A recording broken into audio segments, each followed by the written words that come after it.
नमस्कार. परवा दिवशी पाऊस पडला. काल पाऊस झालाच नाही काय. एक दिवस विश्रांती घेतली पावसानं. मग मका आपण पाणी दिलेली होती. पाणी देऊन परत पाऊस भरपूर झाला. सारं भरलं. त्यामुळे थोडी कुठं तर म्हणजे पिवळी पडल्यासारखी दिसते. म्हणून आता आज सांगितल्यात बायाकडनं युरिया टाकून घ्यायचा. थोडं थोडं चिमट युरिया टाकलं तर थोडी काळोखी येते त्याला. आतमधनं बायकांना फिरायला थोडा त्रास होईल.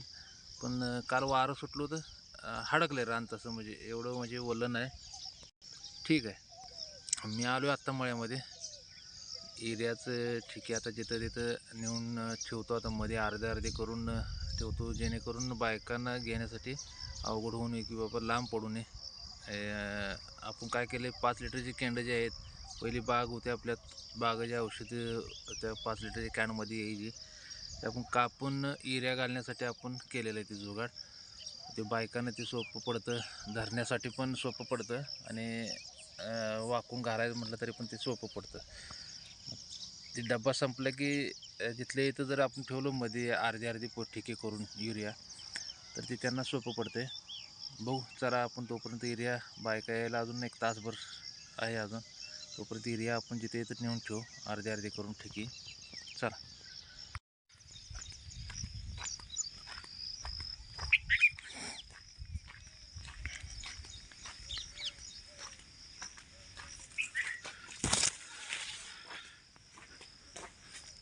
ही आहे आता आपली स्टोर रूम आहे मळ्यातली. हे पत्र्याचं आपण करून ठेवलेलं आहे. ते समजा युरिया काय दुसरं काय अडगळीचं काय सामान असतं या रूममध्ये आपल्याला ठेवायला येतं. युरिया आपण काय केलं माहिती आहे का, आपलं पीक ज्यावेळी येतं आपल्याला युरिया लागतो, त्यावेळी बाजारात आपल्याला भेटत नाही युरिया. त्यामुळे मी काय केलं, उन्हाळ्यातच ज्यावेळी पिकं नसतात कोणाची, त्यावेळेस एकदम स्टॉक करून ठेवला आहे युरियाचा. आणि खताचा पण दुसरं जे आहे पोटॅश 1841, 1026 आणि युरिया, हे पूर्ण अगोदरच उन्हाळ्यात मी घेऊन ठेवत असतो. जेणेकरून आपल्याला ज्यावेळी मिरगाचं पीक आपण चालू होतं आपलं, आणि ज्यावेळी आपलं युरिया लागतो त्यावेळी दुकानात भेटत नाही, तर अगोदरच घेऊन ठेवला तर कसं होतं, आपलं परत वर्षभर आपल्याला वापरलं येतं.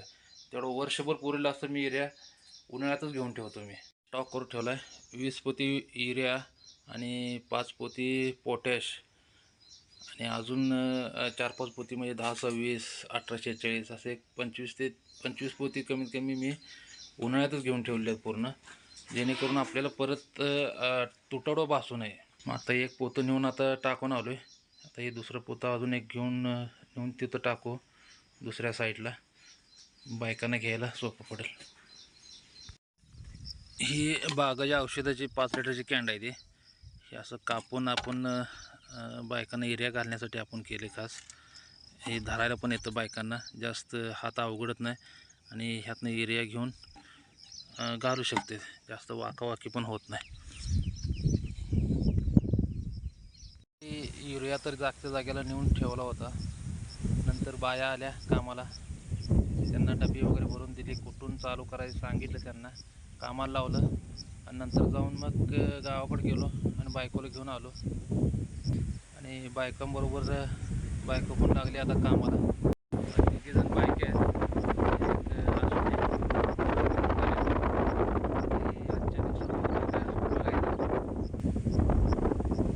चिखल आहे. बायका आल्याच म्हणले होते की चिखल आहे, म्हणजे आतनं चालायला येईल का नाही. त्यांना सांगितलं होतं चिखलात आत काय पाय बुडत नाही, चिखल थोडा लागेल पायाला, चिखलीचं आत जावं लागेल म्हटलं.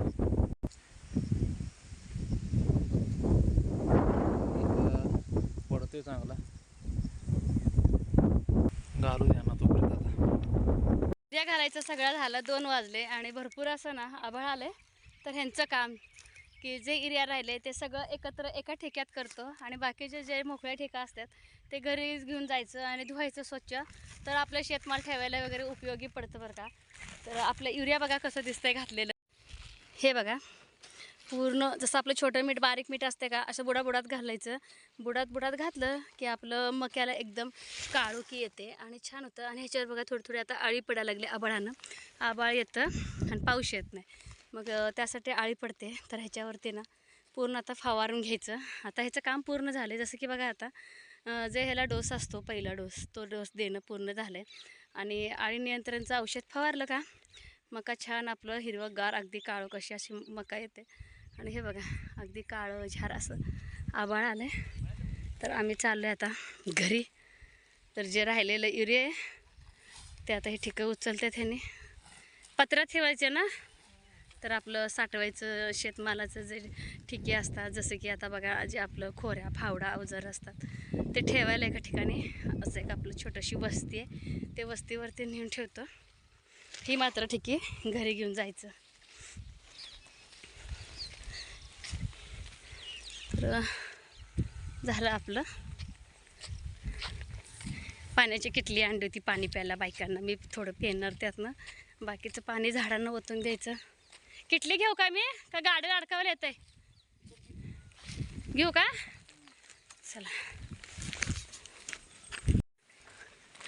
तर येथे आहे आपली वस्ती. तर इथं पत्र्यात ना व्यवस्थित ठेवून घ्यायचं. इतकी झाडं पावसाने छान वाढलेत ना, आपलं पत्रा कुठं आहे दिसतच नाही. पत्र्याचं शेत आहे. तर आपली ही मका सकाळी जिथून सुरुवात केली होती घालायला युरिया, ती घालून झाली. किटली ठेवते आता, परत येते आणि आपण पण जाऊ ठेवायला. वा, झाडं किती वाढले चांगली चांगली. पावसानं पानं फुटले त्यांना. चिंचेचं झाड आहे, कलर मस्त आलाय, एकदम दाट झाले सगळं इथं. आणि कडवळ आपलं दररोज जरा जरा ज्यांनी घेतलं विकत. होय हो, ही एका बाजूला ठेवायचं नाही का घरी न्यायला आपल्याला. तर ह्याने जे जे असं कट केलेलं झाडं होते ना उन्हाळ्यात आपल्या घरी जायला. तर बघा हे आपलं आहे वस्ती, तुम्हाला दाखवते. इथून प्रचंड असं आभाळ आलं आणि येते मळ्यातलं जेवण करतात ना ह्यांनी पोरं पोरं मिळून. तर हे बघा चूल इथं आहे. तर हे चुलीवरती इथं स्वयंपाक करतात पोरं आणि इथंच खातात. इथं आम्ही जळून आणून ठेवलेलं असते. रात्र पाहायला आले की ह्यांना इथं खाट असते. आणि आपलं फवारायचं पंप वगैरे जास्तीचं सामान काय नसतं, चोरी होण्याची शक्यता असते. लॉक लावलं असतं. आणि ह्या आतमध्ये ह्या रूममध्ये आपलं युरिया वगैरे ठेवले. कधी कधी कंटाळा आला ना, आम्ही पण इथं थोडंसं बाजूवरती बसतो. जसं की सईपरी वगैरे आले ना, मग इथं खेळतात इथं आतमध्ये. ह्या वर्षी लईच असं गही झालंय हो, भरल्यागत झालंय सगळं. रस्त्यावरनं काहीच दिसेना. ही किटली कुणाची आहे? काय आहेत? तेल घेऊन आलो. अयो काय बाई, कुणाची पण देऊन टाका. बघा ह्यांची सोय घरात केल्यासारखं, जसं की धाब्यावर करतात का नाही तसं धाबा स्टाईल ह्यांना इथं खाटबीट आहे आपलं. बल्बचीस हा मटणाचं. आम्हाला एकदा मळ्यातलं जेवण करून खायचंय. आपण बोलूया सीमाताईला. हा, तर एकदा ना माझ्या नंदेला बोलवायचं आहे त्यांच्या मुलांना. तर माझ्या म्हणजे नंदेचे मिस्टर आहेत ना, त्यांना आवडते माझ्या ह्यांच्या म्हणजे ह्यांच्या दाजींना, खास करून ह्यांच्या दाजींना बोलवायचं. आणि पाहुण्यांना घेऊन छान मी इथंच मटण करणार, भाकरी करणार आणि भाऊंना आणि ह्यांना इथं जेवायला देणार छान ढाबा स्टाईल. आणि चिंचेचं झाड बीड पूर्ण पूर्ण वाढले पूर्ण. आणि आपलं परीचं झोका, जिथं जाईल तिथं परीचं झोका आणि लटकायला आपलं थाप्या, हे ठरलेलंच आहे. चला, तर काय मळ्यातलं वातावरण सध्या आता टाईट आहे. तर आम्ही निघतो आता घरी. तर अवतार खूप बेकार झालाय, घरी जाऊन पहिलं फ्रेश व्हायचंय बरं का. आळीचं प्रमाण कमी आहे, पण जिथं आहे त्या ठिकाणी तुम्हाला दाखवतो आळी कशा पद्धतीने आतमध्ये पडते. त्याला लष्करी आळी म्हणतात त्याला. हे पहा,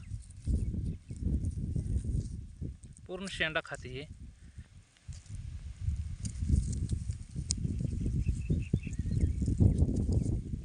शेंडा उपसून घेतला तर तुम्हाला आळी त्यामध्ये दिसेल तुम्हाला नक्कीच. हे बघा,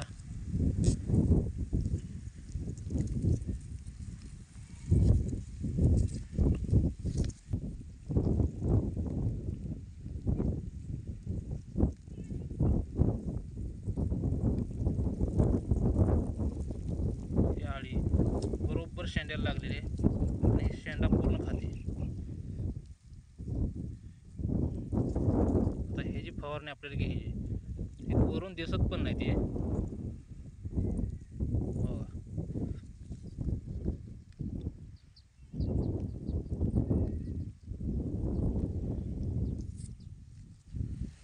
आणि ह्या आळीचं आपल्याला कमीत कमी 2 फवारणी घ्याव्या लागतात. आत्ता एक फवारणी घेतली की 20 दिवसानंतर अजून एक फवारणी घ्यावी लागणार आहे.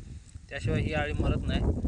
परत एकदा लागते. एकदा कंबरेच्या वर आपली मका गेली की परत नंतर काय एवढा त्रास होत नाही ह्याचा.